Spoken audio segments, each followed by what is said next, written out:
Mis padres me convencieron de que era discapacitado mental durante 17 años. Cuando descubrí por qué, trataron de declararme incompetente. La aguja entró mal en mi brazo esa mañana. Mamá me había estado dando mi inyección semanal de vitaminas desde los 4 años. Pero esta vez, su mano tembló, y el metal raspó contra el hueso. Grité de dolor, tirando mi brazo instintivamente, y vi algo cruzar por su cara que nunca había visto antes. Miedo. Perdón, cariño, dijo rápidamente, agarrando mi muñeca más fuerte de lo necesario. Sabes lo importantes que son estas vitaminas para tu condición. Quédate quieto para mami. Pero cuando el líquido ardiente entró en mi torrente sanguíneo, noté algo diferente. Usualmente la inyección me hacía somnoliento y dócil en minutos, listo para mi siesta de la tarde y dibujos animados nocturnos. Esta vez, mi mente se sintió eléctrica, aguda, como si alguien hubiera encendido una luz en una habitación donde había vivido en la oscuridad durante años. Tenía 21 años, pero según mis padres, mi cerebro funcionaba como el de un niño. Trastorno severo de desarrollo cognitivo, lo llamaban. Nunca cuestioné el diagnóstico porque, ¿por qué los padres mentirían sobre algo tan devastador? Me educaban en casa con libros ilustrados, me hablaban en oraciones simples y tomaban cada decisión sobre mi vida porque supuestamente estaba demasiado afectado para entender conceptos complejos. Pero sentado en esa silla de cocina con la marca de la aguja pulsando en mi brazo,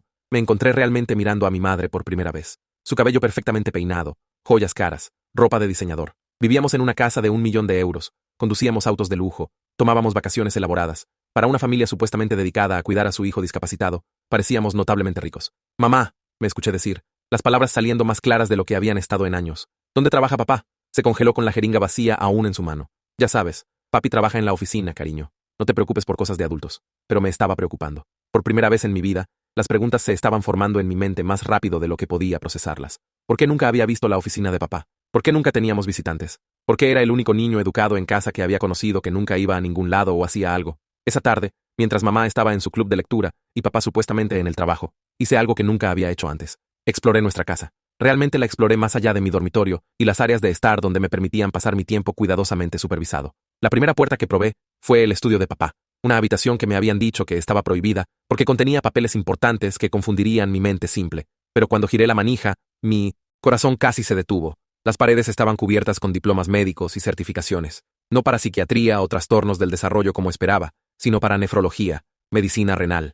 Dr. Roberto Martínez, especialista en nefrología. Mi padre no era solo cualquier doctor, era un nefrólogo, y de repente, fragmentos de conversaciones escuchadas comenzaron a tener un sentido terrible, llamadas nocturnas sobre donantes compatibles y compatibilidad de tejidos, discusiones susurradas sobre la condición deteriorante de Diego y el tiempo agotándose. Abrí el archivador con manos temblorosas y encontré carpetas etiquetadas con nuestros 2 nombres. La de Diego contenía registros médicos documentando falla renal progresiva, resultados de pruebas genéticas y planes de tratamiento que todos llevaban a la misma conclusión. Necesitaba un trasplante en 6 meses o moriría. Mi carpeta era diferente. En lugar de registros médicos, contenía evaluaciones psicológicas, evaluaciones de competencia y documentos legales que no entendía. Pero las palabras que pude distinguir hicieron que mi sangre se volviera hielo. Cognitivamente afectado, incapaz de dar consentimiento informado. Autorización del tutor para procedimientos médicos. En el fondo de la pila había un contrato con algo llamado Servicios Avanzados de Obtención de Órganos. El membrete mostraba la fecha de hoy y el documento delineaba un procedimiento programado para la próxima semana. Extracción de riñón viable de donante cognitivamente discapacitado de 21 años, con consentimiento parental como tutores legales. No estaban planeando pedirme que donara un riñón para salvar la vida de Diego. Estaban planeando tomármelo sin mi conocimiento o permiso, usando mi supuesta discapacidad mental como justificación legal. Me tambaleé hacia atrás del archivador, mi mente girando con las implicaciones. 21 años de tratamiento para una condición que empezaba a sospechar que nunca había tenido. 21 años de ser mantenido aislado y dependiente mientras construían un caso legal para mi incompetencia. 21 años de ser preparado como donante de repuestos para mi hermano menor. El sonido del auto de mamá en el garaje me hizo correr de vuelta a mi habitación, donde colapsé en mi cama e intenté procesar lo que había descubierto. Pero incluso mientras el pánico me inundaba, parte de mi cerebro estaba funcionando con una claridad que nunca había experimentado antes. Las inyecciones semanales no eran vitaminas, eran algún tipo de medicamento que me mantenía confuso y dócil, y la inyección de hoy había sido diferente de alguna manera, más débil tal vez, permitiendo que mi verdadera inteligencia emergiera. En la cena esa noche, observé a mi familia con nuevos ojos. Diego, de 18 años, y preparándose para su último año de secundaria, hablaba emocionado sobre solicitudes universitarias, mientras mamá y papá colgaban de cada una de sus palabras. Era su niño dorado, brillante y talentoso, y merecedor de cualquier sacrificio para mantenerlo vivo, incluyendo sacrificarme a mí. ¿Cómo estuvo tu día, Michael?, preguntó papá, usando el mismo tono condescendiente que había usado toda mi vida. ¿Trabajaste en tu rompecabezas? Quería gritar que había pasado la tarde leyendo sus revistas médicas y entendiendo cada palabra. En su lugar, asentí y murmuré algo sobre figuras bonitas, viendo su cara relajarse con satisfacción. Le gustaba que fuera dócil y simple. A todos les gustaba porque simple significaba que no podía objetar sus planes. Después de la cena, me disculpé para ir al baño, y en su lugar regresé sigilosamente al estudio de papá. Esta vez, Fotografié todo con la vieja cámara digital que había encontrado en el armario de Diego. Los contratos médicos, las evaluaciones psicológicas, los documentos de obtención de órganos. Si iba a exponer su plan, necesitaba evidencia. Pero mientras ponía la cámara de vuelta en la habitación de Diego, encontré algo que me revolvió el estómago. Su historial de navegación, que obviamente había olvidado borrar. Docenas de búsquedas sobre recuperación de trasplante de órganos, procedimientos de donante vivo y, lo más escalofriante de todo, ¿qué les pasa a los donantes después de la cirugía? Diego sabía. Mi hermano menor, a quien había amado y protegido toda mi vida, sabía exactamente lo que nuestros padres estaban planeando hacerme. La mañana siguiente trajo otra inyección, pero esta vez estaba listo. Cuando mamá se giró para tomar el algodón con alcohol, presioné un pequeño pedazo de cinta sobre el sitio de inyección en mi brazo. La aguja se deslizó normalmente, pero la mayoría del líquido corrió por mi piel debajo de mi manga, en lugar de entrar en mi torrente sanguíneo. Mamá no notó el engaño, y pasé el día fingiendo estar somnoliento, mientras en realidad me sentía más alerta de lo que había estado en años. Durante la semana siguiente, continué la farsa, mientras secretamente recopilaba información. Escuché conversaciones telefónicas a través de los ductos de calefacción. Leí revistas médicas y estudié cuando la casa estaba vacía. Más importante, llamé al número en uno de los documentos de obtención de órganos y fingí ser la gerente de oficina de papá, confirmando detalles sobre el procedimiento que se acercaba. Lo que aprendí me puso físicamente enfermo. La operación no se trataba solo de tomar un riñón. Se trataba de cosechar múltiples órganos mientras estaba bajo anestesia. Riñones, tejido hepático, médula ósea, córneas. Planeaban tomar todo lo que pudieran usar y luego afirmar que morí durante un procedimiento médico rutinario debido a complicaciones de mi condición subyacente. No estaban planeando una cirugía. Estaban planeando asesinato disfrazado de misericordia. Pero el descubrimiento más devastador vino cuando encontré los documentos del seguro. Durante 17 años, mis padres habían estado cobrando pagos por discapacidad por mi cuidado. No solo beneficios gubernamentales, sino acuerdos de seguro privado de un accidente automovilístico que supuestamente no podía recordar debido a mi lesión cerebral. El monto total robado en mi nombre fue más de 2 millones de euros. Nunca hubo un accidente automovilístico. Nunca hubo una lesión cerebral. Había sido sistemáticamente drogado y psicológicamente manipulado desde la primera infancia para crear la apariencia de discapacidad mental. Todo para que pudieran cobrar dinero y eventualmente cosechar mis órganos para salvar a su hijo preferido. El día antes de la cirugía programada, tomé la decisión más aterradora de mi vida. Iba a huir. Pero primero, necesitaba confrontarlos con lo que sabía, aunque solo fuera para ver sus caras cuando se dieran cuenta de que su víctima perfecta había descubierto su crimen perfecto. En la cena esa noche, dejé mi tenedor y miré directamente a papá. Sé lo que están planeando hacerme mañana. El silencio que siguió fue ensordecedor. La cara de mamá se puso blanca, luego roja, luego blanca otra vez. La mandíbula de papá se apretó tan fuerte que pude escuchar sus dientes rechinar. Diego miraba su plato como si pudiera salvarlo de este momento. Michael, cariño. Mamá comenzó deslizándose hacia su voz almibarada. Estás confundido otra vez. Mañana solo vas a tener un pequeño procedimiento médico para ayudarte a sentirte mejor. No estoy confundido, dije, mi voz más fuerte y clara de lo que había estado nunca en su presencia. Encontré los contratos. Sé sobre la cosecha de órganos. Sé sobre el fraude por discapacidad. Sé que Diego necesita un trasplante. Y me han estado condicionando para ser su donante desde que era niño. La máscara de papá finalmente se resbaló completamente. El padre amoroso y paciente desapareció, reemplazado por algo frío y calculador. No entiendes lo que está en juego aquí, Michael. Diego tiene potencial infinito. Podría curar enfermedades, cambiar el mundo. Tu sacrificio salvará una vida que importa. Mi vida también importa, dije, sorprendido por mi propia convicción. ¿En serio? La voz de mamá estaba helada ahora. ¿Qué has contribuido a esta familia? ¿Qué podrías lograr posiblemente con tu vida? Diego es brillante, talentoso, destinado a la grandeza. No eres más que una carga que hemos llevado durante 21 años. Al menos de esta manera, tu existencia sin valor finalmente servirá para algo. Sus palabras me golpearon como golpes físicos, pero también aclararon algo importante. Estas personas nunca me habían amado. Me habían criado como ganado, manteniéndome saludable y dócil hasta que fuera hora del matadero. Me voy, dije, levantándome de la mesa. Y voy a la policía. Papá se rió, un sonido desprovisto de cualquier calidez. ¿Con qué evidencia? ¿Quién va a creer las divagaciones confusas de un hombre severamente discapacitado mental? Tenemos 17 años de documentación médica probando tu incompetencia. Tenemos tutela legal. Tenemos la autoridad para tomar decisiones médicas en tu nombre porque estás demasiado afectado para entenderlas. Michael, finalmente habló Diego, su voz apenas un susurro. Me estoy muriendo. Los doctores dicen que tal vez me quedan 3 meses. Por favor, no me dejes morir porque estás teniendo delirios. Incluso mi hermano, quien pensé que podría tener algo de afecto natural por mí, me veía como nada más que repuestos para mantenerlo vivo. Caminé calmadamente a mi habitación, empaqué las pocas posesiones que me parecían significativas y salí por la ventana de mi dormitorio hacia la noche. Tenía 347 euros en efectivo que había ahorrado de regalos de cumpleaños a lo largo de los años, una mochila llena de evidencia y ningún plan más allá de alejarme lo más posible de mi familia. La estación de autobuses estaba a 20 minutos a pie por calles suburbanas que nunca había visto después del anochecer. Compré un boleto a la capital del estado, pensando que una ciudad más grande ofrecería más recursos y anonimato. Durante el viaje de 3 horas, estudié los documentos que había fotografiado, tratando de entender las complejidades legales y médicas de lo que me habían hecho. El medicamento que me habían estado dando no era solo un sedante. Era un cóctel de drogas antipsicóticas y estabilizadores del estado de ánimo, diseñados para suprimir la función cognitiva y crear síntomas artificiales de discapacidad del desarrollo. Las evaluaciones psicológicas no eran evaluaciones objetivas, sino actuaciones cuidadosamente orquestadas, diseñadas para documentar mi supuesta discapacidad. Cada aspecto de mi vida desde la primera infancia había sido manipulado para apoyar su eventual afirmación de que estaba demasiado discapacitado mentalmente para rechazar la donación de órganos. El aislamiento que me impidió desarrollar habilidades sociales normales. El tratamiento infantilizante que me mantuvo dependiente y dócil. La historia médica falsa que justificaría que cualquier tutor legal tomara decisiones de vida o muerte en mi nombre. Llegué a la capital cuando el sol estaba saliendo, mi mente más clara de lo que había estado nunca, pero mi cuerpo temblando por la abstinencia de los medicamentos que había tomado toda mi vida consciente. La primera prioridad era encontrar a alguien que escuchara mi historia y la creyera a pesar de la documentación que mis padres podrían producir sobre mi supuesto estado mental.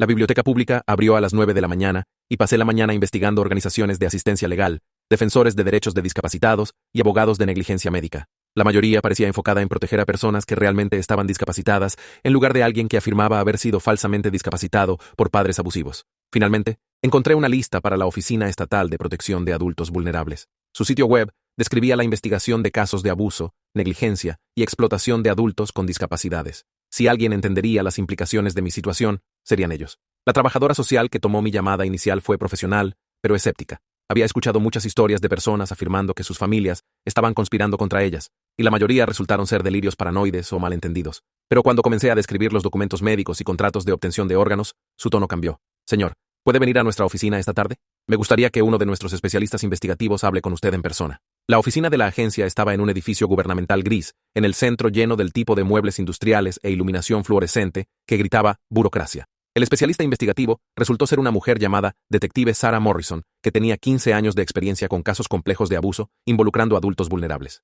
Dígame todo, dijo, sacando una grabadora digital. Comience desde el principio. Pasé 3 horas guiándola a través de la historia de mi vida, mostrándole los documentos que había fotografiado y explicando cómo había descubierto la verdad sobre mi supuesta discapacidad. Hizo preguntas puntuales sobre los medicamentos, el aislamiento, el fraude financiero y la cosecha de órganos planeada. Michael, dijo cuando terminé, lo que estás describiendo constituye múltiples delitos graves: abuso médico, fraude, conspiración para cometer agresión y potencialmente intento de asesinato. Pero probarlo va a ser desafiante, porque tus padres han pasado años construyendo un caso legal de que no eres competente para tomar tus propias decisiones médicas. Explicó que los servicios de protección de adultos necesitarían conducir una investigación exhaustiva, incluyendo evaluaciones psicológicas independientes, exámenes médicos y contabilidad forense de los pagos por discapacidad. También necesitarían coordinar con las fuerzas del orden, porque varios de los crímenes cruzaron líneas estatales e involucraron programas federales. Mientras tanto, continuó la detective Morrison, lo pongo en custodia protectiva. Sus padres tienen documentos de tutela legal que podrían usarse para forzar su regreso y autorizar la cirugía. Necesitamos obtener una orden judicial suspendiendo su tutela mientras esto se investiga. La casa segura era un pequeño apartamento en un edificio sin características distintivas, al otro lado de la ciudad, con personal de trabajadores sociales especializados en ayudar a sobrevivientes de abuso. Por primera vez en mi vida, estaba rodeado de personas que me hablaban como si fuera un adulto inteligente, capaz de tomar mis propias decisiones. La abstinencia de 17 años de medicamentos psiquiátricos fue brutal. Mis manos temblaban constantemente. Tenía pesadillas vívidas y mis emociones oscilaban salvajemente entre ira y desesperación. Pero mientras las drogas dejaban mi sistema, mis habilidades cognitivas continuaron mejorando. Podía pensar claramente, retener información compleja y articular ideas que habían estado atrapadas dentro de mi cerebro químicamente suprimido durante décadas. Doctora Jennifer Kim, la neuróloga supervisando mi evaluación médica, estaba asombrada por mi rápida mejora. Es como ver a alguien despertar de un coma de décadas, le dijo a la detective Morrison. Su capacidad intelectual real parece estar bien por encima del promedio. Lo que sus padres hicieron para suprimirla equivale a tortura química. Mientras tanto, la investigación sobre mi familia estaba revelando el alcance completo de sus crímenes. La organización de obtención de órganos con la que habían trabajado era una fachada para una red de trasplantes ilegales especializada en cosechar órganos de pacientes que no podían dar consentimiento informado. El FBI los había estado investigando durante meses, y mi caso proporcionó la evidencia que necesitaban para hacer arrestos. Dr. Marcus Weber, el psiquiatra que había estado proporcionando las drogas de supresión cognitiva,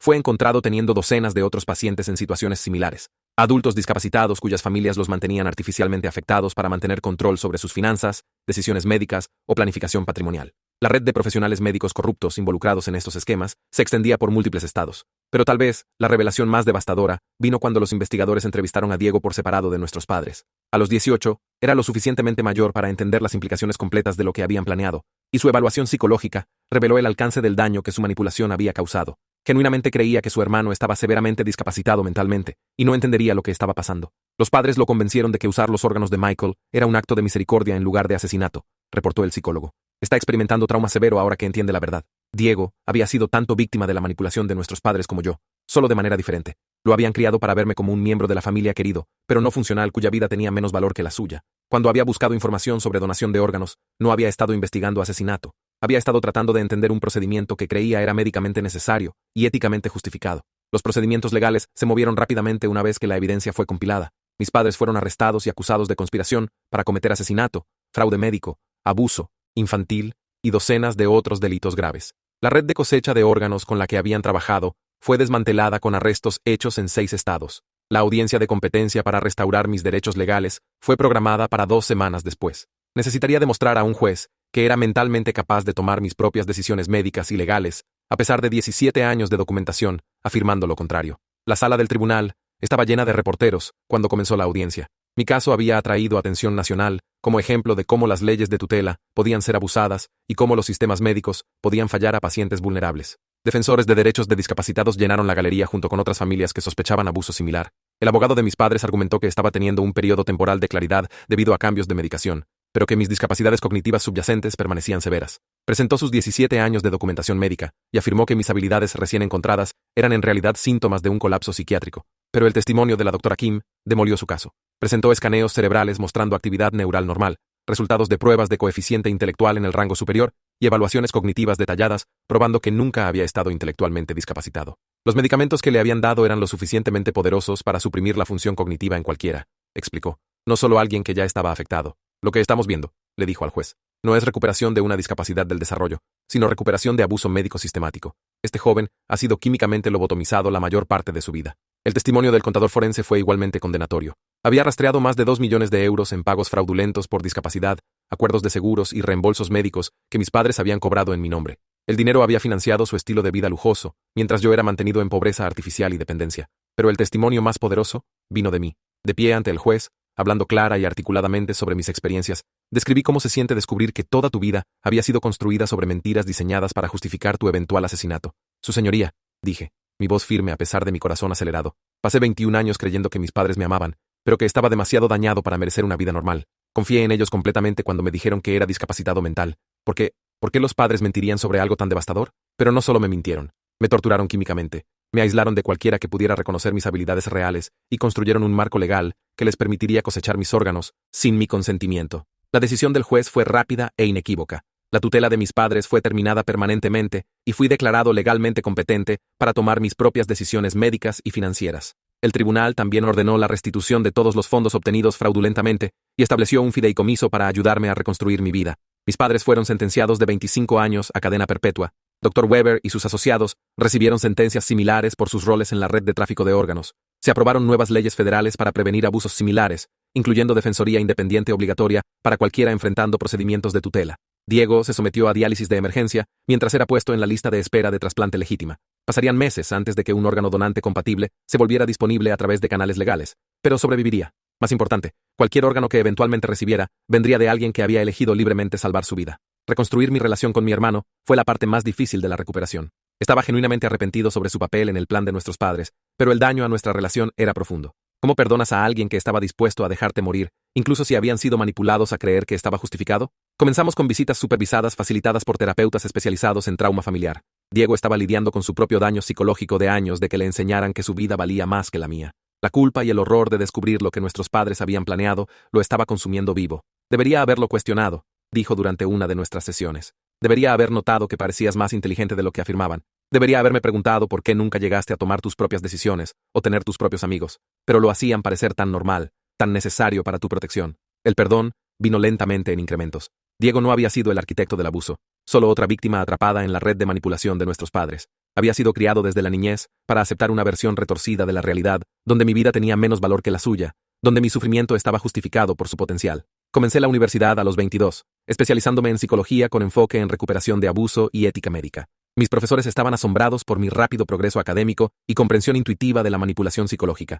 Las habilidades cognitivas que habían sido suprimidas durante tanto tiempo florecieron en un ambiente educativo donde finalmente era libre de pensar y aprender. La atención mediática de mi caso llevó a oportunidades de hablar en conferencias médicas, sesiones de entrenamiento de fuerzas, del orden y convenciones de derechos de discapacitados. Me convertí en un defensor de adultos atrapados en tutelas abusivas y ayudé a identificar docenas de casos similares en todo el país. Pero el trabajo que se sintió más significativo fue hacer voluntariado con otros sobrevivientes de abuso médico a largo plazo. Había más de nosotros de lo que nadie quería admitir. Adultos que habían sido mantenidos artificialmente discapacitados por familias controladoras, pacientes cuyas condiciones habían sido deliberadamente empeoradas para justificar cuidado institucional continuado, y personas cuyas habilidades cognitivas habían sido suprimidas para prevenirlos de reportar abuso. Cada historia que escuché reforzó qué afortunado había sido de escapar. Muchas víctimas nunca descubrieron la verdad sobre sus situaciones. Vivieron sus vidas enteras creyendo que estaban rotos, dependientes, y eran una carga para las familias que en realidad los estaban explotando. 5 años después, recibí mi maestría en psicología clínica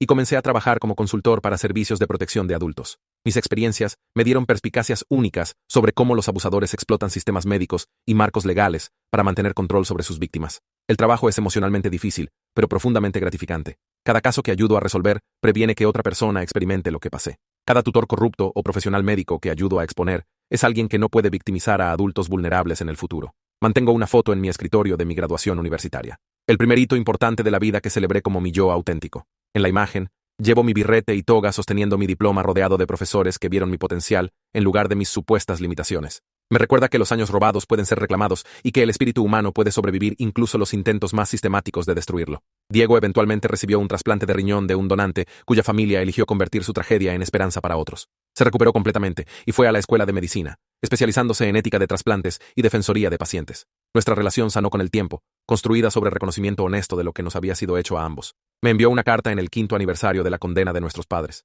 Nunca puedo deshacer mi parte en lo que casi te pasó, escribió. Pero puedo pasar el resto de mi vida asegurándome de que otras familias no se destruyan entre sí, como lo hizo la nuestra. Gracias por perdonarme cuando no lo merecía, y por mostrarme cómo se ve el verdadero coraje. La pieza final de justicia vino cuando cumplí 26. Los pagos fraudulentos por discapacidad y acuerdos de seguros que habían financiado el estilo de vida de mis padres durante 17 años fueron completamente recuperados y puestos en un fondo de restitución. En lugar de quedarme con el dinero, lo doné a organizaciones que ayudan a sobrevivientes de abuso y financian investigación sobre explotación médica. Algunas personas preguntaron por qué regalé millones de euros que eran legítimamente míos. La respuesta era simple. Ese dinero representaba 17 años de vida robada, y quedármelo habría significado aceptar que mi sufrimiento tenía valor monetario. Mi vida no estaba en venta entonces, y no lo está ahora. Hoy, trabajo como director de una organización sin fines de lucro que investiga sospechoso abuso de tutela y proporciona defensoría legal para adultos vulnerables. Hemos ayudado a liberar a cientos de personas de situaciones familiares explotadoras y exponer redes de profesionales corruptos que se benefician de mantener a las personas artificialmente discapacitadas.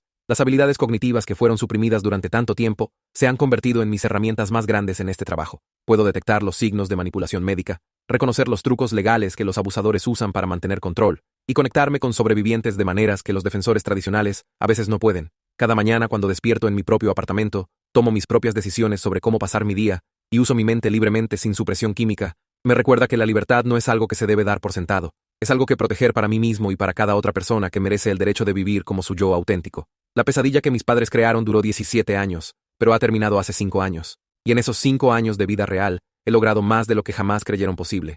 No porque quiera probarles que estaban equivocados, sino porque vivir auténticamente es su propia recompensa. El tejido cicatrizal del abuso sistemático nunca desaparece completamente, pero puede convertirse en la base para algo más fuerte de lo que existía antes.